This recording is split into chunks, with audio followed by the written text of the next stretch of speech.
What's up, everybody? Saturday, June 17th edition of the Fightful MMA podcast. We are here, Sean Ross Sapp and I, to recap UFC Singapore, an event that Sean Ross Sapp said, hey, man, this one snuck up on us. This is a fantastic card. And to be honest with you, ladies and gentlemen, it did not disappoint. Yours truly was up at 6:30 a.m. this morning to catch up to the first few fights that started at 4:30 a.m. Eastern time. I was able to catch up, pretty much watch them all the way up until it got to the main card. So very impressive as we got into that main card and a fantastic main event. We welcome in right now managing editor for Fightful, Sean Ross Sapp. Sean, what's going on, brother? This show was, as you mentioned, it didn't disappoint. It was pretty good. I got through it in about 2.5 hours, all said and done, which shows you maybe shorten these fight cards as we've beaten that dead horse and we've drained all the glue that we can out of it. So the shows don't need to be that long, but I thought this was a pretty good card, and the main event played out exactly how we had anticipated. A lot of boos from the fans in attendance. Even on social media, people were sort of giving out some negative vibes. It was a boring fight. It was boring. It was boring. It was boring. But if you've watched Holm compete before, this is how she fights. She picks her shots. She's calm. She's methodical. Dan Hardy and Gooden were basically hinting at it. This is a very seasoned veteran who's going to stick to her game plan and wait for the opportunity to attack. Unfortunately for Correia, she decided to egg her on. She decided to give her the old, or you want to call it the Nate Diaz, the double Dwayne Johnson, The Rock, come. And lo and behold, she got that high kick, and it was lights out KO. Another highlight reel to say the least. A great finish. It'll be on the highlight reel. There were some people on my social media, for example, saying, nah, it's irrelevant. It was a garbage fight. It's not a garbage fight. No, I disagree. I think that Correia is a garbage fighter. It took her 4.5. It took her 4.5 minutes to land one punch, and you would have thought that she cured cancer by the way that she acted. The smile in her face. Yeah. 4.5 minutes to land one punch. I don't mind Holly's game plan as much as other people do. Like, there were a lot of people that liked and appreciated Lyoto Machida's style. I didn't, because Lyoto Machida was about evasiveness, not necessarily angles and cutting people off. His was more about not getting hit than finding angles to hit and then not get hit. It's like the old Demolition Derby game plan. A lot of people think you just run in there and just run in and hit cars. One of my best friends was like semi-pro at that, and he was like, no, you tap, then you run. You tap, reset. Tap, reset. You extend your stay, and Holm basically is that. Before this fight, I had questioned if it would be like sustained and embarrassing or quick and violent. It was somewhere in the middle. Yeah. Yeah, I was tripping out when she came out to Led Zeppelin's Black Dog. I'm like, that is the perfect song for her to enter into an octagon. She's just got that thing nailed down. I thought it was fantastic. I'm a music guy. I'm staring at a degree that I have in recorded music production, so I've always loved music. I love the studio work. Obviously, I love broadcasting with yours truly, or with Sean and everyone here at Fightful.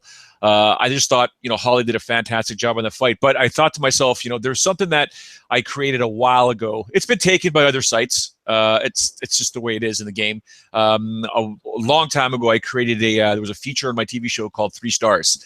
It's a Canadian thing, hockey thing. At the end of every hockey game, they always announce the 3 stars. I brought it over to MMA, and I always would have 3 stars. And for the first time ever, I think, I'm putting a referee in my top 3 stars. Mark Goddard was absolutely on point, fantastic, when he's just simply stopped the 2 ladies in the main event and said, hey, I respect your game plan. I get what you're trying to do, but we need some action here.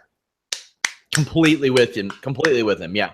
As much as I appreciate Holly Holm's footwork and I adore it, I think it's some of the best footwork in MMA ever, you got to make stuff happen. It was too much of the Machida thing in this fight. Now, she wasn't getting hit, so there's that, but she wasn't unleashing that much offense herself. I mean, it was like maybe 20 strikes over 2.5 rounds before that quick finish. Well, not quick finish, that abrupt finish. But Correia is pretty meme worthy these days. You know what? I don't want to use the term weirdo, because it's not right to describe any human being. but she's Yeah, awkward. Everything about her is just maybe it's a awkward. little weird. Maybe it's a little weird to tell a girl that she's overestimating herself, then posed for a selfie inside the sauna like Betch Correia did with Yeah, with her. both of them in there, I was like, And Holm didn't want it. You can tell that she didn't want it. And I had a lot of people say, well, Holly Holm's been losing a lot lately. Well, she lost to Miesha Tate in a fight that she was very close to winning. She lost to Shevchenko. That happens. Shevchenko's just really good. And she lost a fight that a lot of people thought she won in de Randamie. She is about 2 minutes away, had that Miesha Tate fight went a little longer, from having a completely different career. yes. Betch Correia, on the other hand, face planted into Straight Outta Compton by Ronda Rousey, lost to Raquel Pennington, went to a draw with Renault, got knocked out by Holm. Her one win is over Jessica Ai, who can't beat anybody. The one thing that ran through my mind after the fight, Sean, was the fact that, damn it, she's a bantamweight contender again. She's not a featherweight contender. Do you want her at 145 or at 135? I don't want 145 to exist, Joe. Despite the story that we had up, we had an exclusive story yesterday. Megan Anderson talking about wanting that fight at UFC 214 against Chris Cyborg. I don't want there to be a division. If they want to let girls show up and like make special appearances, make it a title division, whatever. I know that's weird to say, but there aren't enough girls. Me and you broke this down throughout a series of pieces last year.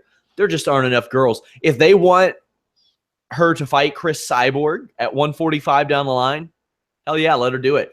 But by all accounts, it looks like they're going to strip Germaine de Randamie of that title, which normally I would say no. But yeah, she deserves to be stripped of that championship now. Talking about, well, I want to go to 135.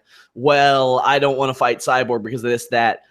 You know, I get those points. I get that, but you got to defend your title. And this isn't a situation where she's off doing $100 million super fights or doing champion versus champion fights or doing fights against Nate Diaz that will bring in record-breaking numbers.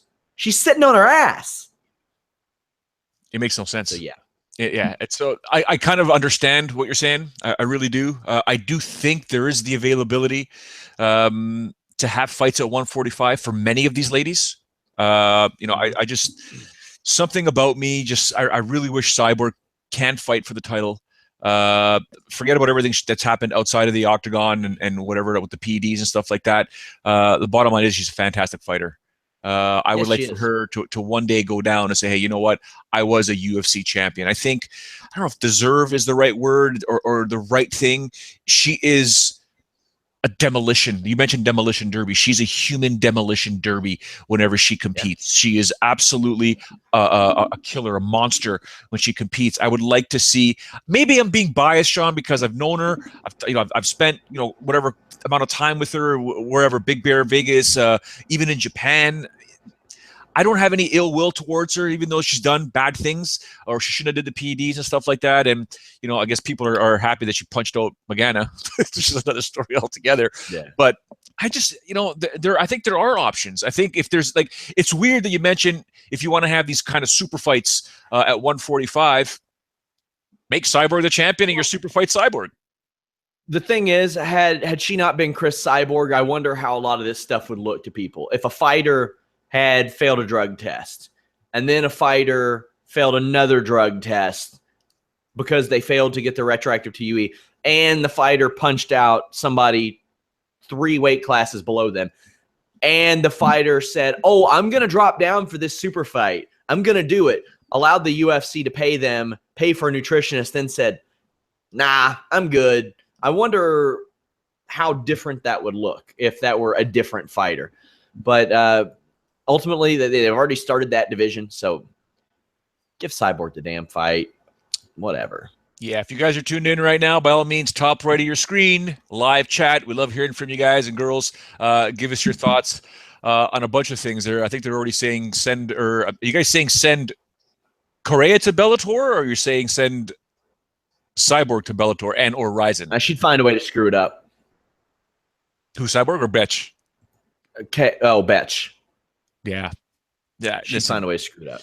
Yeah, I don't know. I just It's awkward, man. Thought Dos Anjos was going to find a way to screw up his welterweight debut with those knees to the head of a downed opponent that were not addressed very, very much at all. He should have had a point deducted. What's the opposite of mattered? What's the opposite of 3 stars? Because that referee deserves it. Yeah, like, that was stupid. I don't get it, man. I don't get how you can not know that. Saffiedine was looking promising, like in the like opening minute or two. He was really aggressive in every aspect, getting the fight to the ground, standing, the clinch. But Rafael dos Anjos fought back, and I think that is the kind of performance that you want at 170 pounds for your first fight like that. You're facing a guy who has been to the mountaintop in some regard in the past. You're coming off of 2 straight losses. I think, and you went the distance with a legit welterweight. I think that's a solid welterweight debut for Rafael dos Anjos. When you look at Tarek Saffiedine, though, is it a guy that you look at and you think to yourself, just can't pull the trigger anymore? Yes, I do. And I attribute it to those injuries. He has never been the same since the Nate Marquardt fight. And the thing is, he's never been a finisher.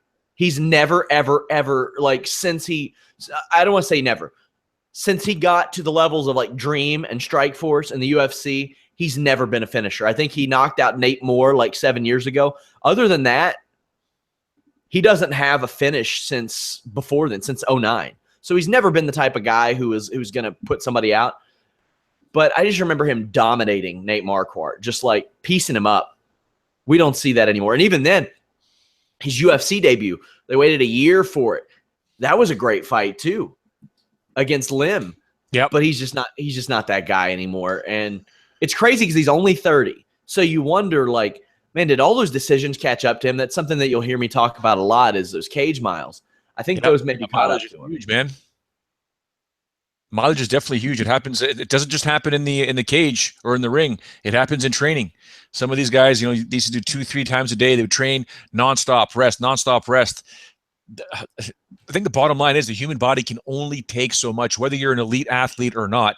The human body can only take so much, and you wonder why these people are on PEDs. The human body can only take so much. There's so much pain you can take. You can build a tolerance for pain. It becomes very mental. I remember crew Phil Nurse telling me all the time, it's pain, it hurts, but it's just mental. You got to get over it. We're talking about shin training and elbow training and stuff like that, and checking kicks and taking the kicks to the to the outer portion of your thigh when you're training Muay Thai. In fights, when a guy's shin is basically a baseball bat, that's all mental.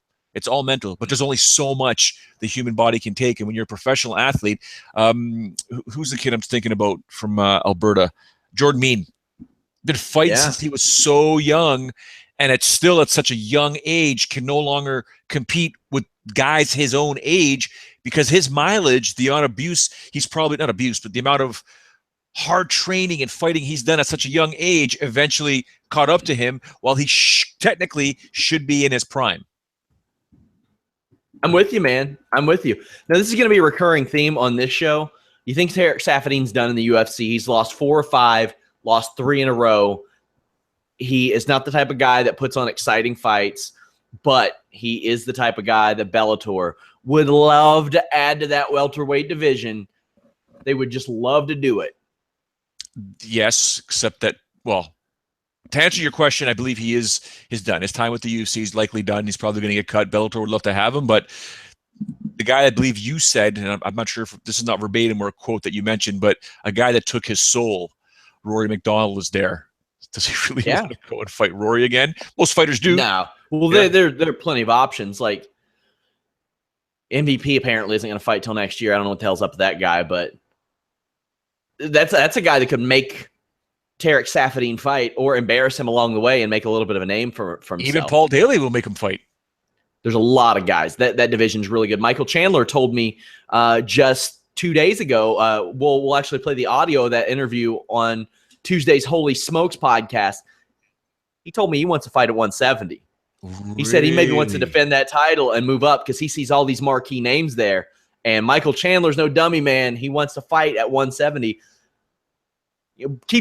They're building one hell of a 170-pound division over there. And while Tarek Saffiedine doesn't necessarily get it done here, you throw him on the first, second fight of a Bellator show, that helps a Bellator show a little bit.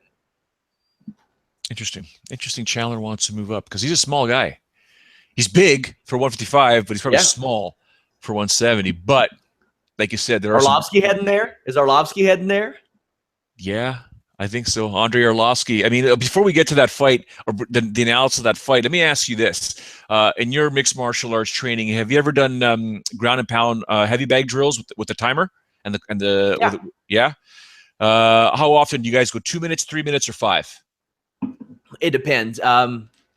If we have a guy who's training for like an amateur fight, we'll go 3. Otherwise, if like somebody's not in the camp, we'll go 5. But it's mainly a muscle memory thing if they're going 3. That way their body is conditioned for that round length. I remember I'm gonna go 8 years ago, maybe 8 years ago, maybe 10 years ago. The first time I got to experience the ground and pound drill where you're on top of a heavy bag, mounted, and your coach basically has the little clicker. And he counts how many punches you throw in a specific period of time. And then he also calls out position changes. So you've got to go to mount, to knee on belly, to side control. You got to throw hammer fists, elbows, and stuff like that. And at the end of the drill, he just looked at me. He said, you know, you're a broadcaster. Imagine if you were actually, quote unquote, in fighting shape, because these are really good numbers. I cannot express to you or to anyone watching or listening right now the amount of fatigue that I was in at the end of that drill. And it's a dominant position. It's a dominant drill. It's designed to show you to beat your opponent down until the referee stops. And if the referee doesn't stop, you keep going. And then watching this co-main event between Tybura and Arlovsky in that first round, easily could have been a 10-8 round for Tybura, who pounded the crap out of Arlovsky. And then Arlovsky was able to get out, and you saw Tybura's life go, uh-oh, there's 30 seconds left in this, or maybe 20 seconds left in this round. I'm going to die of exhaustion while Arlovsky's just pounding away and hitting him with hooks and putting him up against the cage. And I'm like, oh, is he going to do it before the bell? Before the bell? Before the bell? And then ding, or the horn goes off. And I'm like, dude, you're lucky. You're so lucky. Yeah, this was this may have been a best case scenario in loss to Andre Arlovsky because he's lost 5 in a row. That's a bummer. That is a bummer.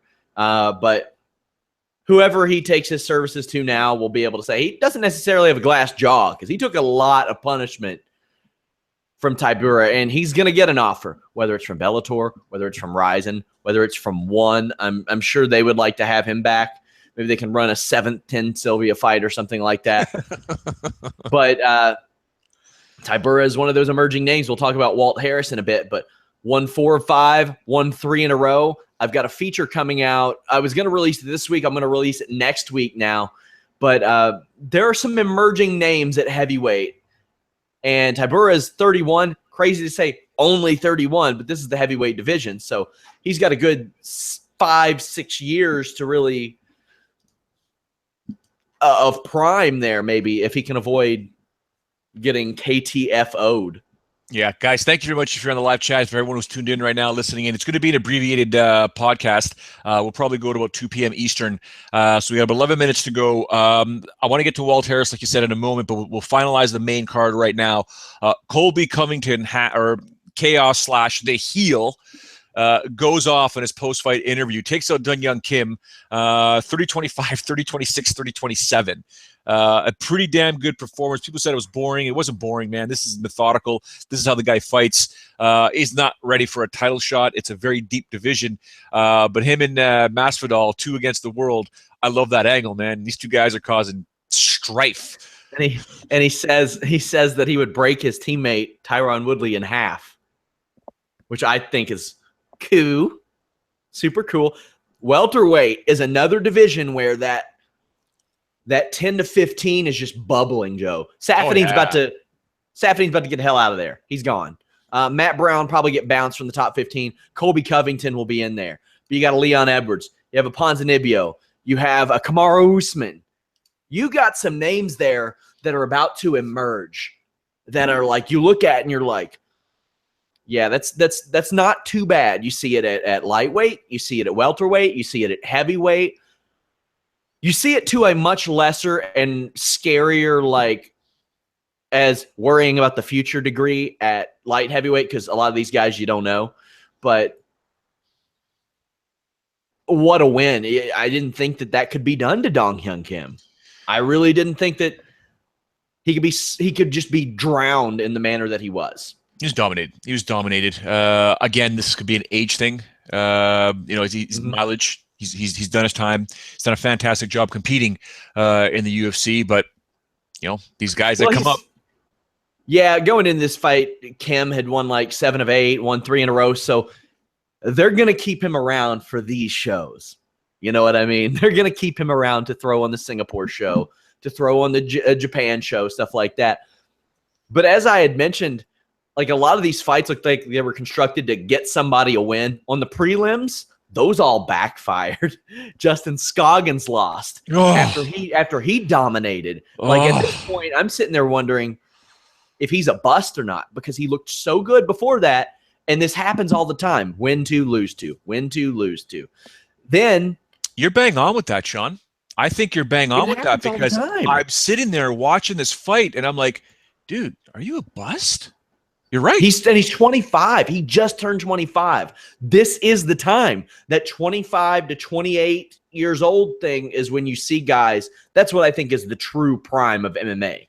Probably about 25 to 29. It seems to be. According to Fightnomics, I think it's 25, 26 to 32. Yeah. And then you got Takanori Gomi. That wasn't a win for anybody. He was just on the show. He's gone. See ya. You're heading to Rising, buddy. Quack got quacked in half. He got his face quacked by Russell Doan. So they get to keep Russell Doan. Maybe he gets to be on a hypothetical Hawaii card or anywhere close to where they can get. That was a big win for him, because if he doesn't win, he's out. Kim lost to Pudilova. Sorry, you're out too. Really, it seems like a couple of them worked. Like that Lee fight against Camacho. God, that was a good one. That was a good scrap. Then in Hawaii, defeated De Thomas. That was that wasn't good, but he won. So I mean, there were a lot of these fights that looked like they were trying to get people wins, really backfired. But I thought that one of the highlights of that prelim show, there were a couple really, Joe. There are times, this first round reminds me of all those times I looked at Alex Caceres and said, wow, he can do some special things. Then he faded so much in that second round. He was bailed out a bit by that doctor stoppage. Not that I thought he was going to lose, but he looked so special in that first round. And then you have Walt Harris, where it's funny because he's a heavyweight and he's a giant dude in this division. When he played basketball, he was like a small forward or a shooting guard or something. Like he wasn't like a power forward or a center, I couldn't imagine. He's 6'5". But that's a guy to look out for. A guy who didn't look like he was going to accomplish anything in the UFC. Lost his first 2 UFC fights, Joe. Got cut, came back, lost another one, and now he's reeled off 3 out of 4. Man, he showed up in this fight pissed off, man. Those elbows were not nice. Holy smokes, I know. Man. He was ruthless the way he competed against Asker. So good for him. I like Walt Harris, man. It seems like a good dude. But just he went into this fight, and I like it sometimes, Sean. I really do. I like it when guys or girls show up in some of these fights pissed off at the world, pissed off at themselves, pissed off that, like Holly Holm says that she did this for her corners. They deserve the victory. When I look bad, they look bad. When I look good, they look good. And Walt Harris went in there and was just like, I was like, okay, whoa, those are hurting. A lot. I do. Determination. How many heavyweights have we seen, Joe, that show up, get beat a couple times in the UFC, and they never fight again? Like Dirk Lewis. Dirk Lewis. Sorry. Hey, that too. What about Tough 10? How many of those guys made it onto that show? And they don't run heavyweight tough because they have a hard enough time getting heavyweights as it is. And how many of those guys, Marcus Jones, bye, see ya, I'm done. Wes Shivers, well, after the performance he had, I don't blame him. But there were so many guys that were just like, yeah, don't want to fight anymore. Sorry. Yeah, Ole Sammy Ole's calling me a heel. Dude, you know what? Ole, come on. You know my thoughts on Derek Lewis. Doesn't. Anyway, sorry, Sean. Go ahead. But yeah, there were so many of those guys that just Also, as I look back at these teams, man, Rashad Evans picked way better than Rampage. Rampage picked Kimbo, Abe Wagner, D'Amico Rogers, Wes Sims, Scott Junk, Wes Shivers, Marcus Jones, and Zach Jensen. Now, if we're talking about just a pure success in life thing, Rashad did better because Justin Wren, still fighting in Bellator, may end up being Bellator heavyweight champion. John Madsen probably shouldn't have been cut from the UFC. Roy Nelson finds a way to fleece money out of people. Matt Mitrione's about to fight Fedor in NYC. Old Titty Schnuver is still fighting. Brendan Schaub is maybe the biggest success story of this entire show outside of Kimbo. And James McSweeney always finds a way to just hang around. But yeah, heavyweight, I think that's a real testament to what a lot of people are given at heavyweight. Walt Harris was given an opportunity really early in his career. Sorry, I went off on that tangent, guys. But he was given a really good chance early in his career, like 7 fights in, and he failed. And he didn't give up, and he came back, and now he's a guy that could probably be a top 15 heavyweight in the UFC. Pretty cool. Yeah. So just to wrap this up here, my 3 stars are Holly Holm, Mark Goddard. I might say it's a toss-up between Colby Covington going full heel or Walt Harris with those elbows. What about you? If I were to pick a third, I got to say Sasaki for pulling off that upset come from behind. Yeah, because he's another guy that probably was going to get cut or maybe close to it if he didn't win. And not only did he win, he beat Justin Scoggins, and he got an extra $50K. Maybe we should also come up with a 3. I guess we're not going to call it we could call it the busts or the 3. What the WTFs? Yeah. Scoggins, that ref in the Dos Anjos Safadine fight, and I guess one more. By the way, we have a couple of minutes.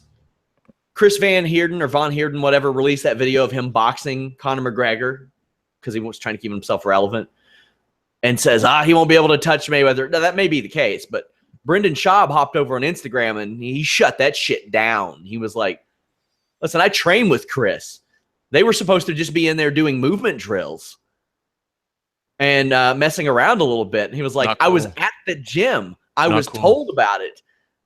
So, man, the boy got exposed. And Brendan Schaub is like one of those guys who since that Joe Rogan talk, where Joe Rogan was like, I think you'd be surprised, his bullshit detector is like off the charts. He's one of those guys that just doesn't allow such things to just be said because he has no – he's like, he doesn't have anything to lose at this point. He's a self-made man. So, yeah, and he's dropping a $100,000 bet that Conor McGregor will win rounds. I don't know about that one, though.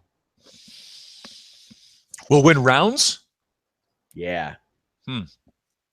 I do want to say one thing, though, real quick. Sorry to go off topic there. For those that don't know, our thoughts and prayers are with Matt Hughes. Matt Hughes apparently is awake and responsive. If you didn't know, there was a situation with his truck and a moving train. He was airlifted to hospital. We got word, just before the show started, that Matt is awake and responsive. So kudos to Hughes. Anything else, Sean? That's it, guys. Join us on Tuesday for the Holy Smokes MMA podcast. I'll have the audio of my interview with Mike Chandler, who fights next weekend at Bellator. We're going to preview Bellator NYC. We're going to preview UFC Oklahoma City. Programming note, next Sunday, we're coming at you with the post-fight show. We didn't want to do one right after Bellator and right after UFC. We're going to bring you an all-encompassing post-Bellator, post-UFC show Sunday night. I can't wait, Joe. It's going to be ridiculous. That show is going to be sick. Sunday night, it's a school night. Yeah. Oh, it's gonna be awesome! I can't wait. Put my son to bed, and we'll talk some MMA. Full weekend of exceptional mixed martial arts. And don't forget, guys, this Tuesday, Sean and I once again, Holy Smokes podcast should be fun. I have one of two guests lined up. I'm actually waiting for them to reply, probably around 3 o'clock Eastern. Both are very impressive. My worst fear, or it could be good. They both say yes, but I'd like to alternate them. They've committed to joining us every so often. We're gonna have a nice little full rotation. That's awesome. Really good guests that are going to be coming on. So, sorry to interrupt. Fightfulpods.com has launched. It's a one-stop shop for all of our podcasts, including tonight's post Kovalev versus Ward show, which we have live coverage of. Steve Muehlhausen, Carlos Toro bringing you the Fightful Boxing podcast tonight after Ward Kovalev. And, of course, tomorrow after Money in the Bank, I got you covered too.